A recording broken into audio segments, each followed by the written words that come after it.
بسم اللہ الرحمن الرحیم۔ شروع اللہ کے نام سے جو بڑا مہربان نہایت رحم والا ہے۔ اگلا سوال ہے، کیا عورت زیور پہن کر نماز ادا کر سکتی ہے؟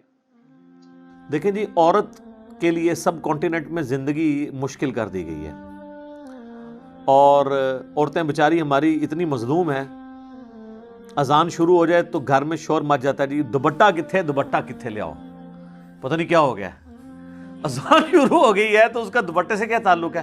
اگر کوئی نامحرم گھر میں نہیں آیا، اور فرشتے نامحرم نہیں ہیں، وہ تو ان کی تو جنس ہی یہ نہیں ہے، ان سے تو آپ کو کوئی خطرہ نہیں ہے، آپ گھر میں ریلیکس بیٹھے تو بیٹھے رہیں۔ یہ آپ نے اپنی خود ایک ٹریڈیشن بنائی ہوئی ہے۔ ایون یہ بھی ٹریڈیشن ہے کہ واش روم میں سر ڈھانپ کے جانا۔ اچھا، تو جب غسل کرنے لگیں گے پھر کیا کریں گے؟ کوئی لاجیکل بات کریں، اس طرح نہیں ہوتا۔ تو وہ اتنی مشکل زندگی کر دیتے ہیں، وہ کہتے ہیں کہ جناب عورت جب جائے نا جی، اذان شروع ہو جائے تو فوراً دوپٹہ لے لے۔ ٹھیک ہے، ٹریڈیشنل آپ کریں، ہمیں کوئی اعتراض نہیں ہے، اس کو دین بنا کے آپ پیش نہ کریں۔ آپ کا اپنا ذاتی شغف ہے، جو مرضی کریں، اور بنائیں، آپ اس میں چیزیں ایڈ کرتے جائیں، لوگوں کے لیے زندگی مشکل کرتے جائیں۔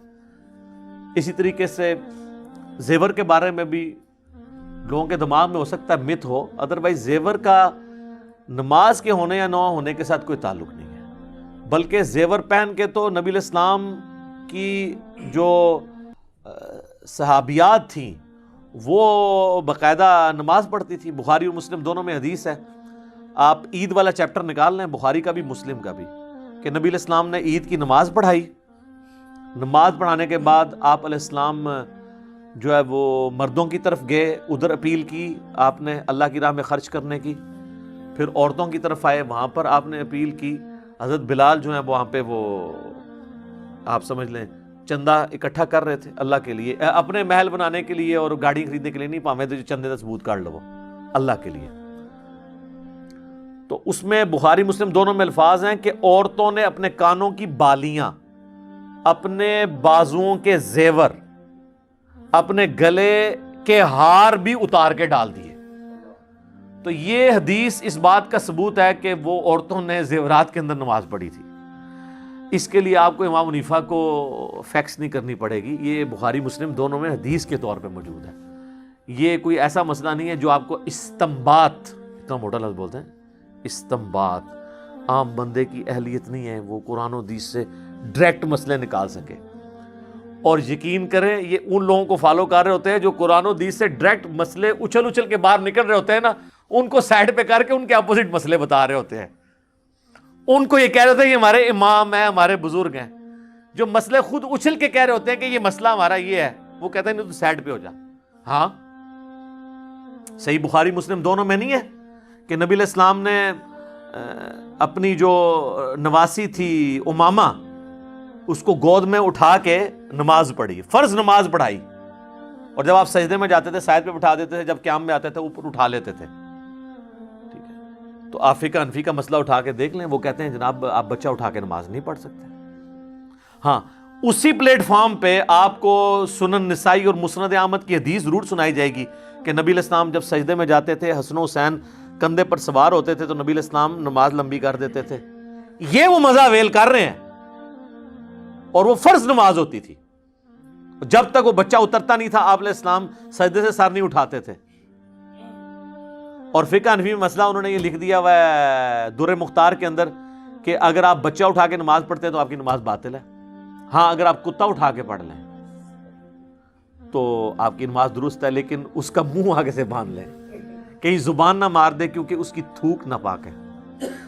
سر اس میں نا بزرگوں سے ریکویسٹ ہے وہ ایڈ کریں کہ منہ بھی باندھ لیں اور ایک پیمپر بھی بنا دیں، ہو سکتا ہے نماز کے دوران وہ آپ کو تر و تازہ نہ کر دے اور الٹا نماز ہی جاتی رہے۔ یہ کون سا کتا ہے جس کو اٹھا کے نماز پڑھنے کی آپ کو ضرورت پیش آئی ہے؟ یعنی یہ اولیاء اللہ نے کتے پالے ہوئے تھے، اتنے شوقین مزاج تھے وہ کہ مطلب وہ کتے اٹھا کے نمازیں پڑھا کرتے تھے۔ یہ کون سے کتے ہیں؟ پالتو کتوں میں اٹھایا جاتا ہے نا، شکاری اور سیشن کتا تو کسی نے اٹھا کے نماز نہیں پڑھنی نا۔ تو اسلام میں تو صرف آپ شکاری کتا رکھ سکتے ہیں یا حفاظت کے لیے۔ بخاری مسلم میں حدیث ہے کہ جس نے شکار یا حفاظت کے علاوہ، ریوڑ کی حفاظت یا گھر کی حفاظت کے علاوہ، وہ بھی باؤنڈری سے باہر، کتا پالا تو روزانہ ایک قرات اجر اس کے نام اعمال سے کم ہو جائے گا، اور ایک قرات اود پہاڑ کے برابر ہے۔ کتے کے اوپر لادہ سے میرا ایک کلپ بھی ہے، وہ آپ دیکھ لیں، شکار کے اوپر آپ لکھیں ڈاگ پالنا، ریبیز کے بارے میں بھی جو ہلکے ہو جاتے ہیں۔ تو جب یہ صورتحال ہو تو وہاں پر جو مسئلے یعنی کلیئر کٹ قرآن و حدیث سے نکل رہے ہوتے ہیں نا، اس کو تو یہ سائڈ پہ کر دیتے ہیں اور کہتے ہیں استنباط۔ ان کا استنباط یہ ہوتا ہے کہ کلیئر کٹ نکل رہا ہے ایاک نعبد و ایاک نستعین، اب اس میں سے نکالنا یہ ہے کہ بابوں کو کیسے پکارا جائے۔ یہ بزرگوں نے خدمت کرنی ہوتی ہے اسلام کی، بہت کر لی خدمت، ان ریٹائر ہو جاؤ، ان زمانہ بدل گیا۔ مرنے سے پہلے اے مسلمان کر لے اس پہ غور، کتابوں کا خدا اور ہے، بابوں کا خدا اور۔ تو عورت زیور پہن کے نماز پڑھ سکتی ہے، ٹھیک ہو گیا جی؟ جزاک اللہ۔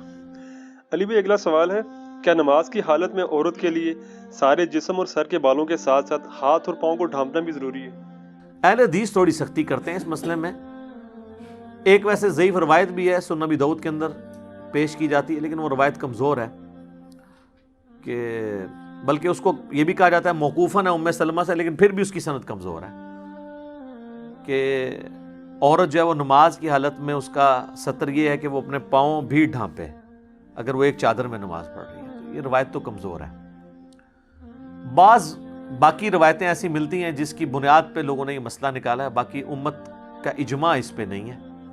امت کا اجماع اس میں یہ ہے کہ چہرے کی ٹکیا، دونوں ہاتھ اور ٹخنوں سے نیچے والے پاؤں، عورت ٹخنوں سے اوپر نہیں کر سکتی، تہمد یا پینٹ یا اپنا پجامہ یا شلوار، اس نے ٹخنوں سے نیچے کرنا ہے، مرد نے اوپر رکھنا ہے۔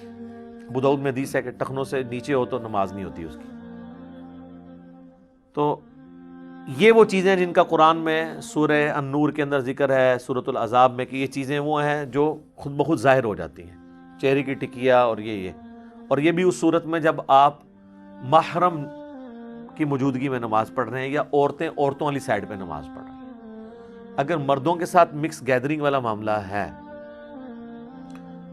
تو اگر تو یعنی مرد جو ہیں وہ صحابہ کرام ہوں اور عورتیں پیچھے نماز پڑھتی ہوں اور صحابہ کرام مڑ مڑ کے پیچھے تو نہیں ظاہر دیکھیں گے، تو پھر وہاں پہ تو عورت چہرہ کھلا رکھ کے بھی نماز پڑھ سکتی ہے۔ جس طرح کہتے ہیں نا کہ وہ نبی علیہ السلام نے، اور وہاں اسی بخاری مسلم میں حدیث میں موجود ہے، نبی علیہ السلام فرمایا جب تک مرد سر نہ اٹھا لیں عورتیں سر نہ اٹھائیں، کیونکہ کپڑے بیچاروں کے مختصر ہوتے تھے، بعض کا شرمگاہ نظر آ جاتی تھی۔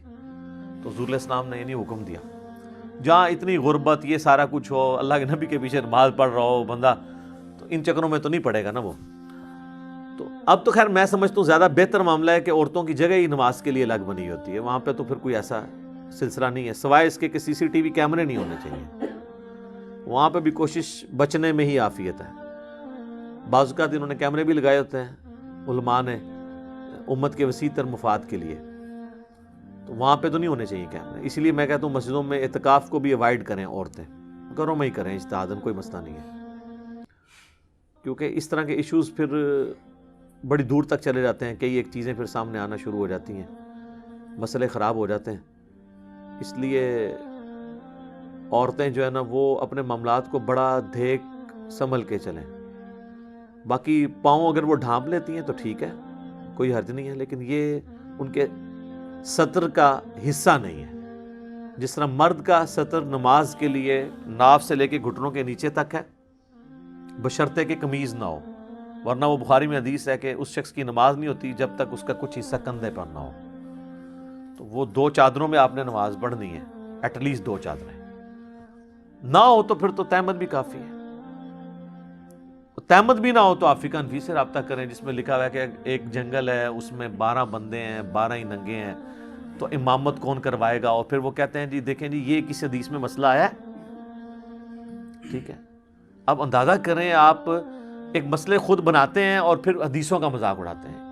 اس طرح کے تو کئی مسئلے میں نے آپ کے بزرگوں کے نکالے ہیں، ان کو نہیں پتا، مجھے بتائیں کس بزرگ کی کتاب میں کینگرو کا مسئلہ لکھا ہے، پرانے بزرگ کے؟